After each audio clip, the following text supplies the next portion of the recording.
नई नई दीक्षार्थी थे, नई नई दीक्षा हुई थी। बड़ा प्यारा प्रसंग है उनका। और जब उनके पास एक विद्वान पहुंचा, विद्वान ने देखा महाराज की आदत है, नेचर में है, स्वभाव में है, कोई बनावटी जीवन नहीं है उनका, ध्यान रखिए, सिर उनका झुका रहता है, शुरू से ही झुका रहा, कभी नजरें उठाकर नहीं देखे। पंडित गए, विद्वान गए, पोथी पत्रा लेकर, महाराज, महाराज कुछ नहीं बोले। क्या बोले? हमारे जैसे हो तो बात भी कर ले, वो तो बोलते ही नहीं। गए, बोले महाराज, उस समय नए नए दीक्षार्थी थी, नई नई दीक्षा हुई थी, 23-24 साल के रहे होंगे महाराज। उन्होंने कहा कि महाराज नंगे हो गए, कपड़े उतार दिए, कुछ शास्त्र मास्त्र पढ़े हैं कि ऐसे ही आगम पढ़ा है?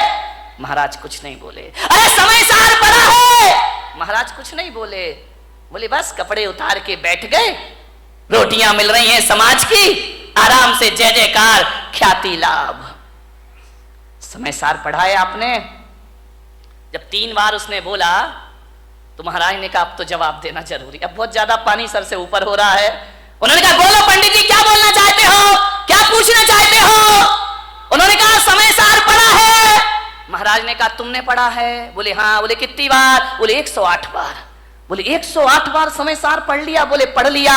आचार्य से पूछा आपने पढ़ा है? महाराज ने कहा पंडित जी हमने तो 108 बार नहीं पढ़ा है, हमने 1 बार पढ़ा और कपड़े उतर गए, और तुम 108 बार पढ़ रहे हो और आज तक कपड़े उतारने की सुध नहीं है, आज तक संन्यास की बात नहीं आ रही। क्या पढ़ा है तुमने? हमने 1 बार पढ़ा और जिंदगी बदल गई। तुम जिंदगी भर पढ़ते हो और तुम्हारे जीवन में कोई परिवर्तन नहीं हुआ करता है। ध्यान रखिए, संन्यास झटके में होता है। जिस दिन भाव बने तुरंत फुरंत, प्री प्लान नहीं, आज नहीं। कई हैं लेंगे महाराज बुढ़ापे में दीक्षा ले लेंगे, अभी क्या पढ़ा बाद में ले। एक बच्चा मेरे पास आया, बोले महाराज मैं दीक्षा लेना चाहता हूं, आपके साथ चलूं? मैंने बच्चे को देखा, छोटा सा बच्चा था। बोले आपके साथ चलूं? मैंने कहा पक्का बता? बोले हाँ पक्का, मैं ब्रह्मचारी बनना चाहता हूं। बाजू में दादाजी खड़े थे 70 साल के। बोले महाराज इसकी बातों में मत आना। मैंने कहा क्यों, क्या हो गया? अरे बोले क्या पागलपन की बातें, ये इतना सा बच्चा कह रहा कि सन्यास लूंगा, दे मत देना महाराज। मैंने कहा क्यों? बोले छोटा है। मैंने कहा दादाजी तुम बड़े हो गए, तुम तो हो गए 70 के, अब तुम चलो। बड़े जाते नहीं, छोटों को जाने नहीं देते, अब करें तो करें क्या, विचार करिए। पहले का वो जमाना था, एक सन्यास लेता था तो उसके साथ 4-4 हजार लोग दीक्षा ले लेते थे।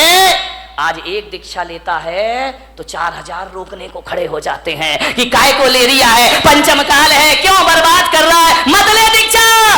बाहरे जमाना, जब बच्चा बिगाड़ते हो तो ख्याल नहीं आता, बिगड़ जाता है तो फिर महाराज तुम्हें याद आते हैं। ध्यान रखिए, सन्यास झटके की चीज, झटके की चीज। मन में भाव जगे, घर छोड़ देना। एक बात ध्यान रखना विट्ठल भाई, विट्ठला, घर तुम ज्योतिषाचार हो ना, घर प्रवेश का तो मुहूर्त होता है। किसी ने मकान बनाया, वास्तु का मुहूर्त होता है, घर प्रवेश का मुहूर्त होता है। लेकिन किसी ज्योतिष ने घर त्याग का कोई मुहूर्त बताया है क्या? ध्यान रखना, घर प्रवेश का मुहूर्त है लेकिन घर छोड़ने का कोई मुहूर्त नहीं हुआ करता है। जब तेरी डोली निकाली जाएगी, बिन मुहूर्त के उठा ली जा। घर छोड़ने का कोई, जिस दिन घर छोड़ दो वही शुभ मुहूर्त हुआ करता है, इससे ज्यादा शुभ मुहूर्त दुनिया में कोई दूसरा। सन्यास के भाव आए तुरंत ले लेना, देर मत करना, कल पर मत डालना, आज ही कर लेना, अभी कर लेना, छोड़ देना घर। ध्यान रखिए, मान्यवर। दान तुरंत, भाव बने तुरंत बोलो। घर में गए तो भाव ऐसे गिरेंगे, ऐसे गिरेंगे जैसे आसमान से बिजली गिर गई हो तुम्हारे भावों में। ध्यान रखिए, दान के भाव तुरंत ले। आत्महत्या भाव बने, कौन बोला तुरंत कर लेंगे महाराज? ध्यान रखिए, आत्महत्या करने वाला सोचे कि चलो यार आज नहीं कल मर जाएंगे, वो आदमी कभी मरने। महिलाएं रोज बोलती हैं मरती थोड़ी है। ध्यान रखिए, विचार करिए, विचार करना, सोचना है। आत्महत्या करने वाला सोचे आज नहीं कल मर जाए, वो कभी मरने वाला बेईमान आदमी। लेकिन मेरा आपसे एक निवेदन है, बड़ी विनम्रता के साथ, दान और सन्यास की बात हो तो तुरंत कर लेना, और मरने के विचार आए तो कल पर ढल देना कि आज नहीं कल ये काम करेंगे, आज अभी हमें बहुत जीना है। जिंदगी को जियो, मरने के भाव कभी मत बनाए, जियो कितने भी कष्ट आ जाएं। सीता ने 1000 कष्ट सहन किए, मरने के भाव नहीं लाई, ध्यान रखना, कभी नहीं लाई, कष्टों को सहन करने लगी। मैना ने, राम ने, बुद्ध ने, महावीर ने, पारसनाथ ने 1000 कष्ट सहे, लेकिन मरने के भाव उनके अंदर कभी नहीं आए। जिंदगी को पूरी जिंदा दिली से जियो। मैं अपने जीवन की घटना बताता हूं। जब मेरा 2003 में चतुर्मास 3 या 4 में इंदौर में हुआ, और जब मेरा चातुर्मास इंदौर में हुआ, मेरे दोनों घुटने खराब हो गए। मुझे सीढ़ियां चढ़ने में परेशानी होती। लोगों ने, डॉक्टरों ने कहा कि आप आहार में सीढ़ी मत चढ़िए, नीचे एक कमरे में आहार लीजिए। एक पूना के डॉक्टर थे, डॉक्टर संचेती करके, घुटने के मास्टर थे, अब हैं नहीं, मुझे नहीं मालूम। उनसे मेरी जांच हुई पूना में, MIR कराई घुटनों की। उन्होंने कहा घुटने खराब है आपके, इन्हें चेंज करना पड़ेगा। मैंने कहा उस समय मैं कितने साल का रहा होऊंगा, 35, 36, 37, 38 साल का। उन्होंने कहा आपके घुटने चेंज होंगे। मैंने कहा घुटने चेंज होने का मतलब है ऑपरेशन, और ऑपरेशन का मतलब है इस्तीफा, रिजाइन तो देना ही पड़ेगा। दिगंबर मुनि ऑपरेशन तो करा नहीं सकता है, अस्पताल में एडमिट नहीं हो सकता है। इसका मतलब है कि मेरी बरसों की तपस्या बेकार हो जाएगी। उन्होंने कहा आप ध्यान रखिए। मैंने कहा नहीं कराऊंगा ऑपरेशन तो बोले घुटने हैं, घिसते जाएंगे, घिसते जाएंगे, घिसते जाएंगे। जो घुटने 20 साल चलना है वो 10 साल में खत्म हो जाएंगे, आप चल नहीं पाएंगे। आप आसन लगा के ना बैठे। मान्यवर, जो आप मेरे कमरे में यहाँ पे देखते ना, मैं इस पर बैठा हूं, ये मेरा शौक नहीं है पैर में, इसलिए मुझे इस पर बैठना पड़ता है। बाकी सिंहासनों से हमारा कोई मोह नहीं हुआ करता है, ये समाज की व्यवस्था है। उन्होंने कहा कि पैर मोड़ के नहीं बैठना, तकलीफ होगी आपको। तकलीफ इतनी बढ़ी, इतनी बढ़ी, इतनी बढ़ी, इतनी बढ़ी 2007 तक कि मुझे बिहार करने में दिक्कत होने लगी। पैरों में भयंकर दर्द रहता। मेरा 2007 में सूरत चतुर्मास हुआ। वहां से मैं पावागढ़ के लिए गया, तीर्थ यात्रा करने के लिए।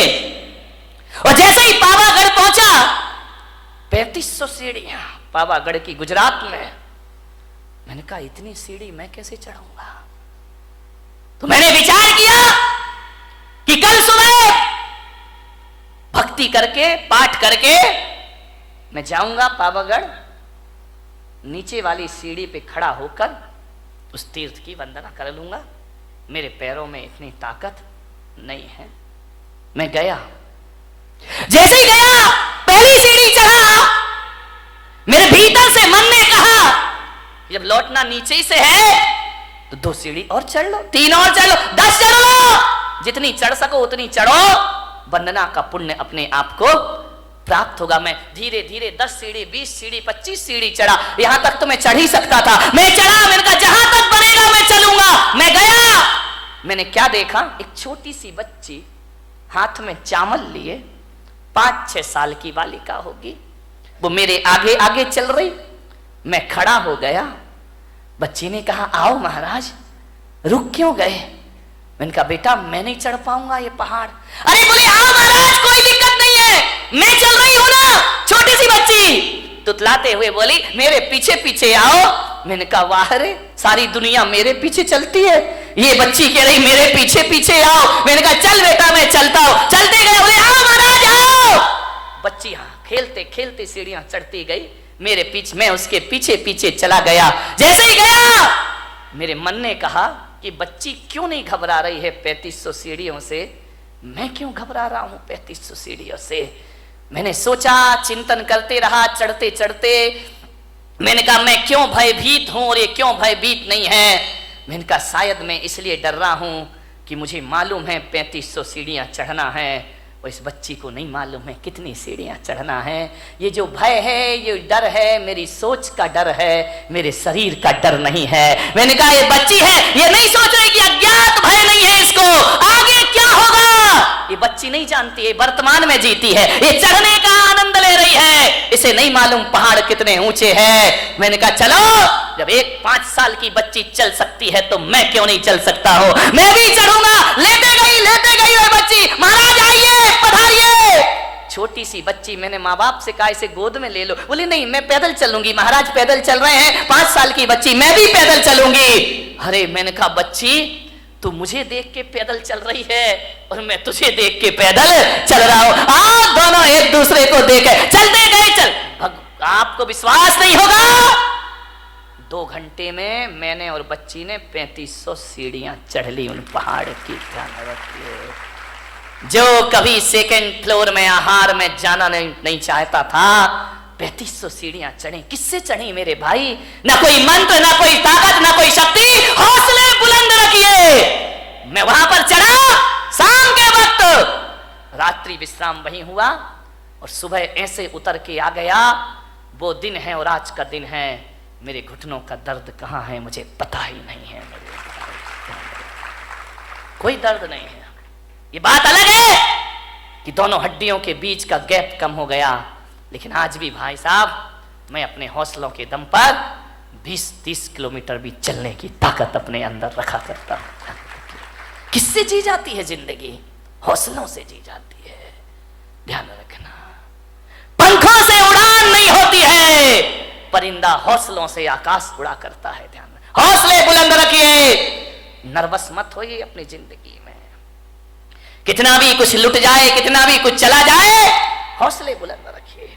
गुजरात के भूकंप में 8-8 दिन के बाद दबे हैं लोग, तो भी जिंदा निकल आते हैं। ध्यान रखिए, जो जिंदा निकल आते हैं वो फिर से अपनी दुनिया बसा लिया करते हैं मेरे भाई। एडमंड हिलेरी का नाम सुना होगा। 1952 में वो एवरेस्ट की चोटी पर चढ़ने को तैयार हुआ, चढ़ा, असफल हुआ, गिरा, सफलता प्राप्त नहीं हुई, निराश नहीं हुआ, फिर चढ़ूंगा, फिर करूंगा, फिर लड़ूंगा जिंदगी से, देखता हूं जिंदगी कितना मुझे परास्त करती है। एक जगह लंदन में किसी सभा में उन्हें आमंत्रित किया गया, दीप प्रज्वलन उनसे कराया गया। सभा में वो आमंत्रित हुए और जहां पर वे पहुंचे स्टेज पर, वहां हिमालय का एक चित्र लगा हुआ था। उस हिमालय को चित्र देखकर हिलेरी ने अपनी मुट्ठियां बांध ली। जब जब हिमालय का ख्याल आता उसने मुट्ठियां बांध ली कि तू क्या सोचता है कि तू जीतेगा, मैं हारूंगा? नहीं, देखना, एक बात याद रख हिमालय पर्वत, एक बात याद रखना, तू बड़ा नहीं हो सकता, मेरे हौसले हर बार बड़े होंगे। ध्यान रखना, मैं एक दिन जरूर तेरी चोटी पर पहुंचूंगा, तू तो उतना का उतना ही रहेगा, इससे बड़ा तो नहीं हो सकता, तेरी चोटी इससे ज्यादा ऊपर तो नहीं जा सकती है, लेकिन मैं, मेरे हौसले, मेरे जज्बात इससे ज्यादा ऊपर जा सकते हैं। और 29 मई 1953 को उसने हौसले में वो जान भरी कि एवरेस्ट की चोटी पर पहुंचने वाला पहले व्यक्ति का खिताब उसने प्राप्त कर लिया।